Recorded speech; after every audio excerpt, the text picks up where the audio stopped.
Sir पहली बात तो जब मुझे पता चला था कि मैं एलिजिबल नहीं हूँ तो मुझे ये चीज़ बहुत, अगर आप पहली बार बीपीएससी की प्रिपरेशन कर रहे हो उससे अच्छा आप यूपीएससी, मेरा जैसा जर्नी रहा है तो यूपीएससी की प्रिपरेशन तो मैंने एक सिलेबस उसका कंप्लीट कर लेना है। एनसीईआरटी मुझे उतना बेनिफिशियल नहीं लगा था, मुझे लगा था कि थोड़ा वेस्टेज ऑफ टाइम हो जाएगा।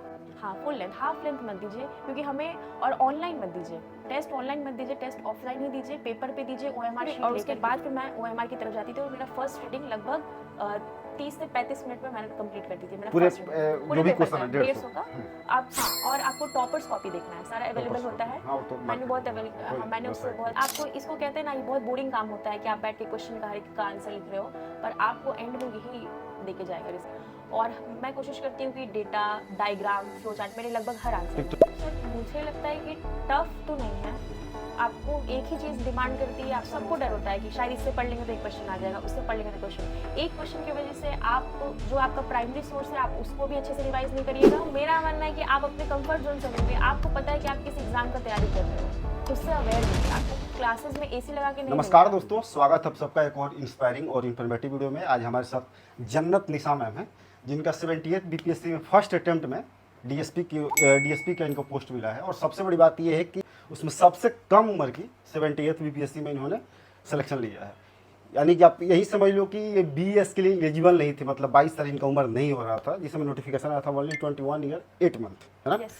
तो आज मैम से हम जानेंगे कि मैम का जर्नी कैसे रहा है। यदि आप अभी बिगिनर हैं और फर्स्ट अटेम्प्ट आप देने जा रहे हो 72nd में या फिर 73rd में आप अटेम्प्ट लेने जा रहे हो, तो मैम से बेहतर कोई नहीं हो सकता आपको स्ट्रेटेजी बताने के लिए, कैसे आपको किस डायरेक्शन प्रिपरेशन करें। तो वीडियो में अंत तक बने रहिए।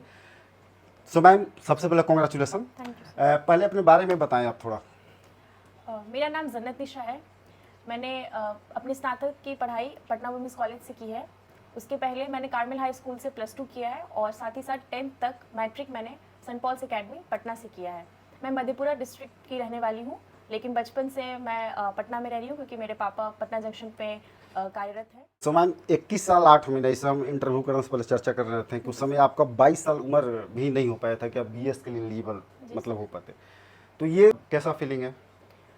सर पहली बात तो जब मुझे पता चला था कि मैं एलिजिबल नहीं हूँ तो मुझे ये चीज़ बहुत बुरा लगा कि अच्छा। मैंने पीटी क्लियर किया, मेंस क्लियर किया सिर्फ एज के क्राइटेरिया की वजह से, क्योंकि जितने पोस्ट थे उसमें से सिर्फ मैं 13 पोस्ट के लिए एलिजिबल थी। तो मुझे काफ़ी डर लग रहा था कि क्या पता मुझे पोस्ट अलॉट होगा भी कि नहीं होगा।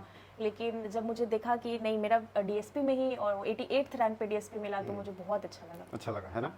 सो जब अपने प्रिपरेशन में आप जब आई यूपीएससी के या फिर बीपीएससी के सिविल सर्विसेज के, तो पटना में रह के या फिर कहीं और जाके फिर कोचिंग वगैरह कुछ और ऐसा कुछ? जैसे 2022 अप्रैल में मेरा ग्रेजुएशन कंप्लीट हुआ था, तब से ही मेरे पापा का था कि नहीं, तुमको अच्छे से अभी से ही शुरू करना है। तो फिर पापा ने मुझे दिल्ली भेजा था। फिर वहाँ जा करके मैंने कोचिंग जो है मैंने उसमें एडमिशन लिया यूपीएससी के लिए। वहाँ से ही मैंने अपना पूरा फाउंडेशन बैच कंप्लीट किया। और उसके बाद 2024 में, एक्चुअली मैं 2023 में ही पटना आ गई थी मेरी मम्मी के हेल्थ इशू की वजह से। और फिर पटना ही रह करके मैं लाइब्रेरी में या फिर कभी घर पे पढ़ के, तो मैंने पहला अटेम्प्ट अपना दिया यूपीएससी का, तो उसमें मैं असफल रही। लेकिन प्रीलिम्स नहीं हुआ वहाँ पर? हाँ, मेरा प्रीलिम्स नहीं हुआ था।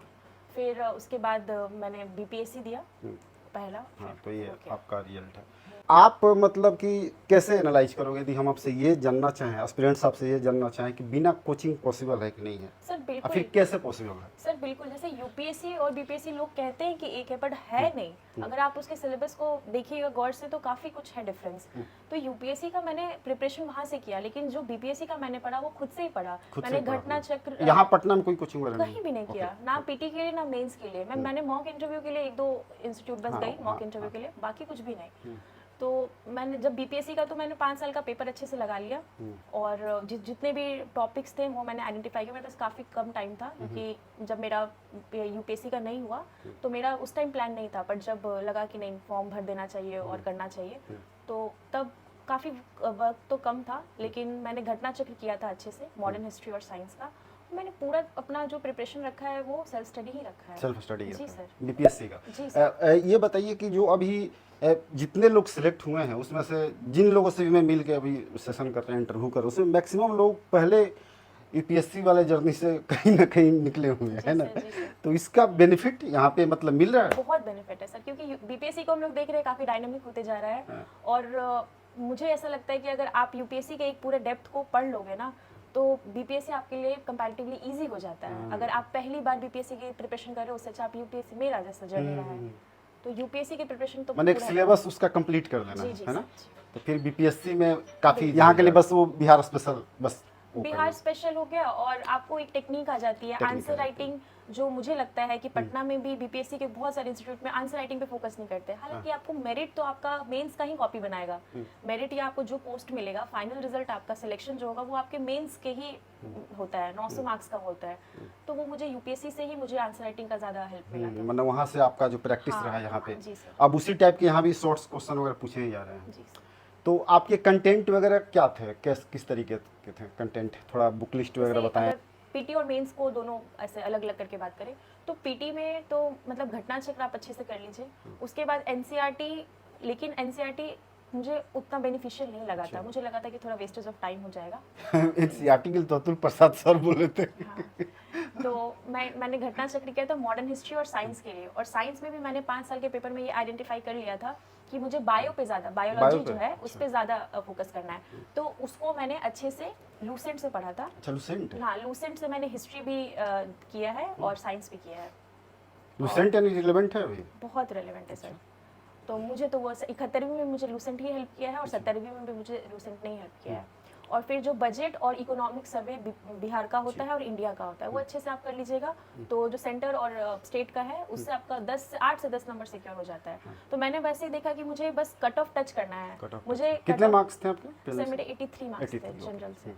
और ये, और फिर सर पॉलिटी के मैंने आर्टिकल्स वगैरह पढ़ा था। बाकी बाहर के इंस्टीट्यूट से सर मैंने पीटी के टाइम में तो कोई मतलब किसी और कोचिंग इंस्टीट्यूट के मतलब आपने नहीं टच करा? नहीं किया था, क्योंकि मुझे यूपीएससी के ही, जैसे मैंने पॉलिटी के लिए लक्ष्मीकांत ही पढ़ लिया वापस से, इकोनॉमिक्स के लिए मैंने अपने नोट्स ही एक बार रेफर कर लिए। सो एलिमिनेशन टेक्निक वाली जो अब मतलब हो गया है, या फिर ई ऑप्शन जो अब फिर से आ गया ई ऑप्शन, उसके वजह से बहुत सारा स्टूडेंट्स का जो टाइम मैनेजमेंट थोड़ा गड़बड़ होगा, और एलिमिनेशन में लोग फंस रहे हैं क्योंकि यूपीएससी टाइप के सवाल आ रहे हैं। तो उसको कैसे टैकल किया जा सकता है? सर मेरा इस पे मानना है कि अगर पीटी का पेपर देखना तो वो फुल नॉलेज बेस्ड नहीं रहता है। आप बहुत कॉमन सेंस से भी किसी क्वेश्चन को आप पढ़ोगे ना, आप प्रेशर कम लेना है, प्रेशर बच्चों को कम लेना है। और पेपर को आप देखिए कि बहुत सारा है कि आपके कॉमन सेंस से ही बनता है, और एलिमिनेशन मेथड बहुत ज़्यादा हेल्पफुल, मुझे तो दोनों ही पीटी में बहुत एलिमिनेशन मेथड हेल्प किया है। और ये ऑप्शन ई वाला है जो, तो मुझे ऐसा लगता है कि आप लोग को फुल लेंथ टेस्ट की बहुत ज़्यादा प्रैक्टिस कर लेनी चाहिए एग्जाम के पहले। Full length? हाँ, फुल लेंथ, हाफ लेंथ मत दीजिए, क्योंकि हमें, और ऑनलाइन मत दीजिए टेस्ट, ऑनलाइन मत दीजिए टेस्ट, ऑफलाइन ही दीजिए, पेपर पे दीजिए, ओएमआर शीट लेकर के दीजिए। और ये बताइए कि पीवाईक्यू? हाँ, पीवाईक्यू बहुत, PYQ हाँ एकदम 5 साल से 6 साल का तो पीवाईक्यू अच्छे से करना, 65th बीपीएससी के बाद से पीवाईक्यू अच्छे से करना चाहिए। टाइम मैनेजमेंट वाला कैसे हो सकता है? सपोज प्रैक्टिस से ही आएगा? ये प्रैक्टिस से आएगा। और ऐसे पेपर, जैसे मैं पेपर को कैसे लगाती थी, मैं पेपर को 3 रीडिंग में कंप्लीट करती थी। पहले फर्स्ट रीडिंग में मैं उतने ही जिसके लिए मैं 100% श्योर हूँ उसको करती थी। सेकेंड, और उसके बाद फिर मैं ओएमआर की तरफ जाती थी, और मेरा फर्स्ट रीडिंग लगभग 30 से 35 मिनट में मैंने कंप्लीट कर दी थी। पूरे जो भी क्वेश्चन है 150 का, आपको 1 घंटा भी लगेगा, बट आप फर्स्ट रीडिंग आप ऐसे ही कवर कीजिए कि श्योर शॉट जो है उसको जो एकदम श्योर शॉट है कि हाँ मुझे इसका आंसर कंफर्म है, ठीक है। और जिसमें आपको उसमें मार्क भी करना है कि अच्छा मैं इसमें 50-50 हूँ, या मैं इसमें 70-30 हूँ, कि ये 3 में से मुझे 2 तो आता है, 1 के लिए मैं कंफ्यूज हूँ, तो उसको भी नहीं मारना है। उसके बाद जैसे ही आपका 1 घंटा में, मेरा 1 घंटा में अगर पूरा ये खत्म हो गया, तो मैं ओएमआर की तरफ जाती हूँ और सारा जितनी श्योर हूँ उसके बाद मैं काउंट करती हूँ कि मुझे अब और कितना करना है। जैसे मैंने 70th में 131 क्वेश्चन अटेम्प्ट किया था 150 में से, और आपको दिमाग लगा करके, क्योंकि नेगेटिव मार्किंग है, तो आप ये नहीं करोगे कि 150 से 150 मार्क के आ जाओगे, ये नहीं होना चाहिए। तो मैं 131 क्वेश्चन ऐसे ही डिटेक्ट किया मैंने। फिर सेकेंड राउंड में 50-50 वाले जो क्वेश्चन थे उस पर मैंने रिस्क लिया, और जब मैंने देख लिया कि हाँ मोटा मोटी मेरा 131 बन गया है, तब मैंने ज्यादा रिस्क लिया, क्योंकि नेगेटिव होने की वजह से आप एकदम नहीं उसके बारे में जानते हैं तो उसको टच नहीं करना। हाँ, टच और यदि आप कट ऑफ के पहले 60-65 आ रहे हैं तो टच करो फिर। हाँ, बिल्कुल बिल्कुल। बहुत बढ़िया टैक्टिक्स बताया आपने मैम, इसको आपको भी समझना चाहिए किस तरीके से पेपर को सॉल्व करना होता है प्रीलिम्स का। मैम अब मेंस की तरफ हम चले तो मेंस में क्या आपने रणनीति अपनाई, किस तरीके से उस पर काम करा आपने? सबसे पहले सिलेबस देखा क्या क्या टॉपिक्स हैं, उसके बाद पीवाईक्यूज देखा, और फिर टॉपिक और पीवाईक्यूज वाइज मैंने पूरा एक पीडीएफ बनाया कि इसको ऐसे, हाँ हर एक क्वेश्चन को। फिर मैंने 2 नोटबुक खरीदा था, GS1 एंड GS2 के, उसमें भी सारे आंसर, मतलब मैंने 5 साल के आंसर पूरा अपने हाथ से लिखा है, मेरे पास वो है अभी। 5 साल तक आपने लिखा? 5 साल का जितना अच्छा, PYQ previous, था, हाँ। उसका मैंने सारा एक एक क्वेश्चन का आंसर लिखा। अगर वो लॉन्ग 38 मार्क्स का है तो मैंने 5 से 6 पन्ने का लिखा तो आंसर। अपनी जानकारी के अनुसार आपने लिखा जो मैंने- प्रिपरेशन कर रखा था, या फिर कोई मॉडल वगैरह फिर आंसर कुछ ऐसा? नहीं, मेरे मतलब जो टॉपिक्स थे मैंने अपने यूपीएससी के नोट से रेफर किया। और मुझे कुछ जैसे एक आता है तर्कश, तर्कस, हाँ BCW का, तो वो मैंने खरीदा था, वो मैंने रेफर किया था। वो आपने देखा। हाँ। और उससे क्या आपको फायदा मिला? जैसे 5 साल का आपका किस तरीके जैसे से? बिहार स्पेसिफिक के बहुत सारे क्वेश्चन थे, वो मेरे यूपीएससी की तरफ से नहीं कवर हो रहे थे, तो मैंने उससे देखा था। ओके, कुछ कंटेंट वगैरह बताइए, बुक्स वगैरह, बुक्स की लिस्ट वगैरह। पीटी के लिए तो मैंने बताया कि हाँ, मेंस के लिए बताइए। मेंस के लिए तो आप सपोज कोई फर्स्ट अटेम्प्ट देना चाहता है 73rd के लिए, सपोज अब तो 72nd में अब तो लगे हुए हैं सब प्रीलिम्स में, तो कैसे वो मेंस की तैयारी कर सकता है? 73rd वाले? हाँ, सपोज 73rd में कोई करना चाहता है तो मेरा है कि सर उनको PYQ से स्टार्ट करना चाहिए। मेंस पहले? हाँ, prelims मेंस पहले। हाँ। ये हमेशा लोग ये करते हैं, पीटी की तैयारी करते रह जाते हैं, कब किसी साल उनका पीटी होता भी है लेकिन वो मेरिट लिस्ट नहीं बना पाते हैं। हमें सिलेक्शन लेना है, हमें पीटी निकाल के बस नहीं रुकना है। तो मेंस का प्रिपरेशन पहले करना चाहिए। मैंने दिल्ली में मेंस का प्रिपरेशन सबसे पहले किया था। तो मेंस का प्रिपरेशन आप पहले करें और अपना PYQ लिख के 2 नोटबुक आप बना लें, और उसमें आपको आंसर कहीं से देख, आपको गूगल, उस क्वेश्चन को आप गूगल पे भी डालोगे तो बहुत लोग आंसर लिख के डाले हुए रहते हैं, ठीक है। उसको आप लिखिए, नहीं तो आप तर्कश रेफर कर लीजिए, मुझे वो बहुत, उनमें सारा PYQ में लिखा हुआ रहता है। लेकिन आपको, हाँ, और आपको टॉपर्स कॉपी देखना है, सारा अवेलेबल होता है। हाँ, तो मैंने बहुत मैंने उससे website बहुत पे कंटेंट उठाया था। उसमें आप देखिए कि आपको कितना आंसर, जैसे कि 8 नंबर 7 नंबर के मैंने 2-2 पेज के आंसर्स बनाए, और जो 38 नंबर के थे उसमें 5 से 6 पन्ने का आंसर बनाया। और ये आपको तब हेल्प करेगा जब आपके पास पीटी और मेंस, पीटी का रिजल्ट हो गया और मेंस का एग्जाम है, उसके बीच में 2-2.5 महीने है। आपको उसी आंसर को बार बार रिवाइज कीजिए। और बीपीएससी का ये है कि वो क्वेश्चन रिपीट करती है, as it is question repeat हाँ, करती कुछ है। बहुत सारे वो क्वेश्चन है कि वो आना ही आना है। GS1 का तो हिस्ट्री का पार्ट जो है हमारा, वो पूरा ही रहता है। अच्छा, मैं एक आईआर वाला जो पार्ट है ना, जी। उसमें एस्पिरेंट फंसते हैं क्योंकि वो थोड़ा डायनेमिक टाइप का हो जाता है और इंटरनेशनल इशू पे हो जाता है कहीं ना कहीं। हाँ। तो उसको कैसे आपने किया था कवर? उसके लिए सर मैंने ये किया था, IR और करंट अफेयर्स दोनों को मैंने साथ में किया था। विजन हाइस के मैंने 1 साल के जो मैगजीन होते हैं, मंथली मैगजीन, उसके सारे टॉपिक्स को मैंने वो अच्छे से पढ़ा था और शॉर्ट नोट्स बनाया था। और आप इंडिया के जितने भी नेबरहुड हैं, नेपाल, बांग्लादेश, उनके India Nepal relationship, India USA के साथ, इंडिया रशिया के साथ, इंडिया के सारे साथ जो हैं नेबरहुड, उनका आपको एक बनाना पड़ेगा। जैसे India Nepal, India Pakistan, India Bangladesh, India Maldives, ये कर करके 2-2 पन्ने या 3-3 पन्ने का जो उनका है। और उसके बाद इंडिया यूएसए, इंडिया रशिया, उस टाइम जितने भी बहुत हाई 2 से 3 महीने में न्यूज़ चल, जैसे ईरान पे चल रहा था, इजराइल पे, ये सब, तो वो आपको बनाना पड़ेगा। और जो साइंस टेक वाला है जी पार्ट, उसमें भी समस्या होता है जो ह्यूमैनिटीज वाले हैं, मे भी शायद आपने भी उसको थोड़ा बहुत फेस किया होगा, वही थोड़ा समस्या हो रहा है। बीटेक वाले तो कर देते हैं, बहुत इजीली कर देते हैं क्योंकि उनका उस तरीके का बैकग्राउंड थे। तो आप उसको कैसे, मतलब किस कंटेंट से उसको अपने सही किया था? सर मैंने इस तरीके से बनाया था कि इंडिया के कितने अभी रिसेंट, जैसे इस तरीके से बांट लेते हैं, स्पेस मिशन क्या रहे हैं, तो स्पेस में जैसे गगनयान है, चंद्रयान है, उस पे सब पे एक नोट्स बनाया मैंने। मतलब आपको मेंस के टाइम में ना आंसर्स, आपको नोट्स नहीं बनाने हैं कि आप 10-10 पन्ने का नोट्स बना रहे हो। आप देख लो कि गगनयान पे है तो गगनयान पे एक इंट्रो, एक कंक्लूजन, आप 2 से 4 पन्ने आप उस पर कितना लिख सकते हो। इसरो के मिशन, जैसे अब सुपर कंप्यूटर्स है, तो मैंने इस करंट अफेयर्स और साइंस एंड टेक के सिलेबस से देख लिया था कि क्या क्या टॉपिक्स हमारे लिए इंपॉर्टेंट है, और वो सारा किया। तो मुझे 70वीं और 71वीं में साइंस एंड टेक में कोई प्रॉब्लम नहीं आई। मतलब इतना भी नहीं टफ है कि बिल्कुल बहुत नहीं, मुश्किल है बिल्कुल ना? आपको वही है कि आपको, इसको कहते हैं ना, ये बहुत बोरिंग काम होता है कि आप बैठ के क्वेश्चन का आंसर लिख रहे हो, पर आपको एंड में यही देके जाएगा रिजल्ट। देखिए, बोरिंग का आपने नाम लिया तो बहुत सारे स्टूडेंट्स को बोरिंग लगता है पढ़ाई, है ना, लेकिन वो चाहते हैं कि भाई बीपीएससी निकाल दे, पीएससी फोड़ दें। तो कोई इंटरेस्टिंग काम तो है नहीं कि मतलब इंटरेस्ट लगे, कोई खेल कूद का, इंटरटेनमेंट टाइप का। तो आप कितने घंटे पढ़ते थे डेली?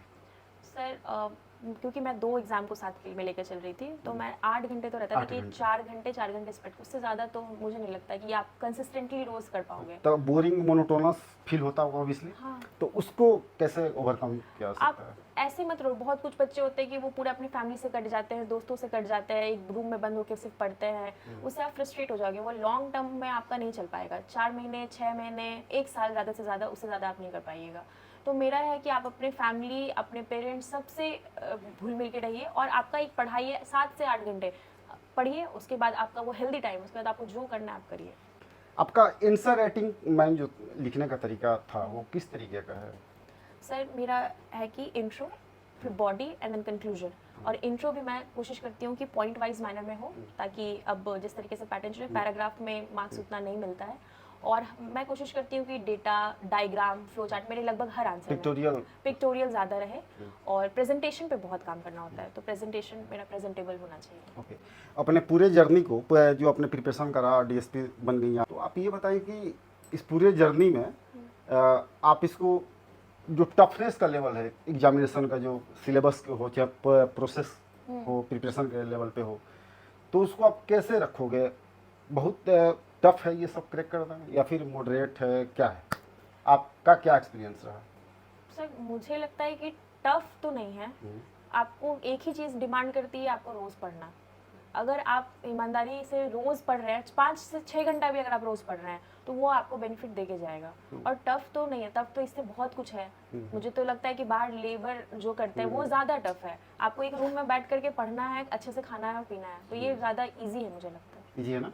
हाँ मैम, आप जो भी स्टूडेंट आपको सुन रहे हैं, देख रहे हैं, तो उनके लिए 2-3 टिप्स आपके द्वारा क्या उनको दोगे? सबसे पहले तो रिसोर्स को एकदम कम रखिए। बहुत ये नहीं कि ये भी पढ़ लेंगे, क्योंकि सबको डर होता है कि शायद इससे पढ़ लेंगे तो एक क्वेश्चन आ जाएगा, उससे पढ़ लेंगे तो क्वेश्चन। एक क्वेश्चन की वजह से आप जो आपका प्राइमरी सोर्स है आप उसको भी अच्छे से रिवाइज नहीं करिएगा, और जो आप दूसरा लिए उससे भी आपको कोई ज़्यादा बेनिफिट होगा नहीं। तो आप इतने कम सोर्स रखिए कि आपके अंदर कैपेसिटी हो उसको 4 से 5 बार रिविजन करने का, पहला चीज़। दूसरा, मेंस के लिए आपको लिखना ही पड़ेगा। बिना लिखे अगर आप सोच रहे हैं कि हम उसको रट लेंगे, ऐसा नहीं होता है। आपको एग्जाम में जाकर के लिखना है। अगर आप उसको बहुत बार लिख लेके प्रैक्टिस नहीं करिएगा, नहीं होगा। और तीसरा चीज़ है सर कि टेस्ट सीरीज जो है ना वो बहुत इंपॉर्टेंट है। अगर आप सिर्फ सोच रहे हो कि हम कोर्स कर लिए फिर घर में बैठ के पढ़ रहे हैं, नहीं, आप जाओ। इसी धूप में, अभी है 72वीं है, इतना धूप है, लोग नहीं जाते होंगे, ऑनलाइन ले लेते होंगे। मेरा कहना है कि आप निकलो, क्योंकि वो अलग एक्सपीरियंस है ना सेंटर पे जाना। आप सेंटर पे जाओगे, आप उतनी धूप से या गर्मी, जो भी इन्वायरमेंट आप वो फील करोगे, उसके बाद आप एग्जाम वहाँ पे टेस्ट दोगे। आपको OMR में लगाना है टिक। ऐसा नहीं है कि आप कॉपी पे लगा के छोड़ दिया, या फिर ये कंप्यूटर बेस्ड एग्जाम नहीं है, मतलब मेंटल लेवल पे और आपको स्ट्रांग बनाएगा वो सब एक्सपीरियंस, है ना? पीटी आपका नॉलेज से ज्यादा मेंटल है। उस दिन आपका दिमाग किस तरह से, आपके अपने दिमाग को ट्रेन। मैं कभी भी, मतलब मैं गर्मी में ज्यादा पढ़ती थी, क्योंकि मेंस के लिए आपको जहाँ कहाँ सेंटर मिल जाए आपको नहीं पता। 3 घंटे 4 घंटे आपको बैठ के वहाँ लिखना है। 3 घंटे का पेपर, आपको 1 घंटे पहले तो अटेंडेंस के लिए आपको अंदर जाना होता है। 4 घंटे आप उस गर्मी में बैठोगे, कहाँ क्या है आपको नहीं पता। बिहार का ऐसा स्थिति है कि भाई स्कूल में कहीं पंखा है, कहीं कुछ नहीं है, लाइन नहीं है। तो मेरा मानना है कि आप अपने कंफर्ट जोन से निकलिए। आपको पता है कि आप किस एग्जाम का तैयारी कर रहे हो, उससे अवेयर होइए। आपको क्लासेस में AC लगा के नहीं मिलेगा, बिल्कुल सही तो उस तरीके से पढ़ना पड़ेगा। Thank you so much. जन्नत निसाम मैम हमारे साथ थी और बहुत ही डिटेल में इन्होंने बताया कि किस तरीके से आपको प्रिपरेशन करनी है 72nd के जो प्रीलिम्स है उसके लिए, या फिर 73rd में जो अपीयर होने वाले हैं। 21 साल 8 महीने इनकी बस उम्र थी, DSP बन गई हैं। अब ईश्वर से विश करेंगे कि आप IPS बने, है ना? DSP से SP बने। सो दोस्तों, ये वीडियो डेफिनेटली आपके काफ़ी काम आने वाला है, तो इस वीडियो को लाइक कीजिए, शेयर कीजिए, चैनल सब्सक्राइब कीजिए। Thank you so much.